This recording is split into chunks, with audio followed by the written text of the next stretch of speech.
Hello दोस्तों, कहानियों के जादू चैनल पर आपका स्वागत है।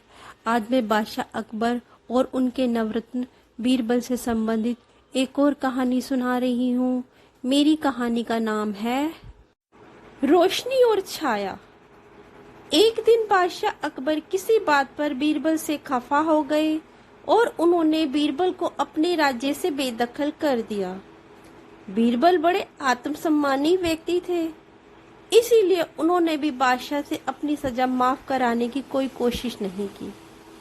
वे बोले, बादशाह सलामत, मैंने हमेशा अपनी पूरी ताकत से हुकूमत की खिदमत की है।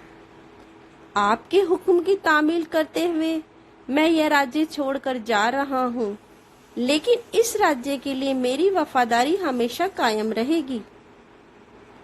इतना कहकर बीरबल ने अपने परिवार के साथ वह राज्य छोड़ दिया। कुछ ही दिनों में बादशाह को अपनी गलती महसूस हो गई। बीरबल के बिना उन्हें हुकूमत का काम चलाने में बड़ी दिक्कत होने लगी थी। उन्होंने अपने सिपाहियों को आसपास के सभी राज्यों में बीरबल को ढूंढने के लिए भेजा, लेकिन इस खोज का कोई नतीजा नहीं निकला। बीरबल कहीं नहीं मिले। अब बादशाह ने बीरबल का पता लगाने के लिए एक योजना बनाई। उन्होंने घोषणा की कि जो व्यक्ति उनके दरबार में आधी रोशनी और आधी छाया में आएगा, उसे वे इनाम में हजारों अशर्फियां देंगे। बादशाह जानते थे कि इस पहेली को सुलझाने में सिर्फ बीरबल ही कामयाब हो सकते हैं। उधर बीरबल एक दूर राज्य में एक ब्राह्मण परिवार के बीच रह रहे थे। जब उन्होंने यह घोषणा सुनी तो वे उस पहेली को सुलझाने से खुद को रोक नहीं सके। वे उस ब्राह्मण से बोले, अगर दौलत कमाने का मन हो तो मैं तुम्हें एक उपाय बताऊं। अरे भैया, ब्राह्मण बोला, पैसा कमाना किसे बुरा लगता है। बादशाह अकबर की पहेली सुनी है? बीरबल ने पूछा। सुनी तो है, यह भी भला क्या बात हुई? आधी रोशनी और आधी छाया में भला कोई चल सकता है? ब्राह्मण बोला। चल सकता है ब्राह्मण देवता, बस तुम अपने सिर पर चारपाई रखकर बादशाह के दरबार में पहुंच जाओ। इस तरह तुम आधी रोशनी और आधी छाया में होंगे।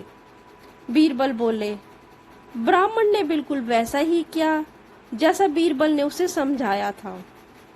अगले दिन वह ब्राह्मण अपने सिर पर एक चारपाई रखकर बादशाह अकबर के दरबार में जा पहुंचा और उनसे बोला, हिंदुस्तान के शहंशाह, मैंने आधी रोशनी और आधी छाया में आकर आपकी शर्त पूरी कर दी है। अब मुझे इनाम मिलना चाहिए। उसकी बात सुनकर बादशाह मुस्कुराते हुए बोले, हमें सच सच बताओ, यह पहेली तुमने खुद सुलझाई है या किसी और ने तुम्हें इसका हल बताया है? ब्राह्मण ने बादशाह को सब कुछ साफ साफ बता दिया। बादशाह समझ गए कि ब्राह्मण वह मेहमान बीरबल ही हो सकता है। उन्होंने अपने सेवकों को बीरबल को आदर सहित ले आने के लिए भेज दिया। बीरबल एक बार फिर दरबार में लौट आए और सरकारी कामकाज पहले जैसा चलने लगा। हाँ तो मेरे दोस्तों, अगर आपको कहानी पसंद आई हो तो हमारे चैनल को सब्सक्राइब करें, शेयर करें, लाइक करें। Thank you. Love you all.